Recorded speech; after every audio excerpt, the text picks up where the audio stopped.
Have you ever had a professor give you an assignment that you didn't know how to do and you were too embarrassed to ask? If you think you're going to have a prayer of passing this class, you're going to have to write a paper and you need to analyze some data. What is data and how do I analyze it? I'm going to tell you a story. So just last week, I had a friend invite me to a costume party. Costume party? Yeah, but I don't know if I have a costume. I went over to my closet to see if I have a costume, and I opened the door and all of this stuff dumped out of the closet. Like, I've got this massive mound of just stuff that I can't even make sense of laying on my floor. All of that stuff, that's my data. So in order to figure out if I have a costume in there, I started sorting it and organizing it. So I was organizing it by style and by type and season.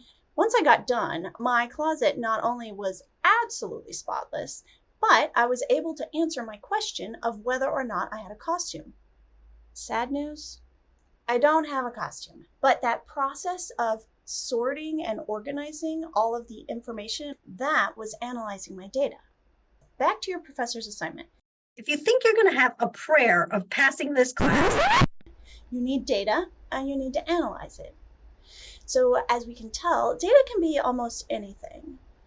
But in the social sciences, data is typically things like interviews and surveys, observations of behavior, records like ER visits in the past month, social media tweets, news stories, and diary entries. Of course, you want to make sure that any data that you're using is from a trusted source. And that trusted source could be somebody like your professor, a governmental agency, or it could be from a trusted data bank like ICPSR. And with that, I am going to go shopping for the costume, and you can get back to your assignment. I got to try to be grumpy. I'm channeling my inner grumpy. You see that at the end that I'm reading, are you my mother? Now it's, are you my bivariate regression?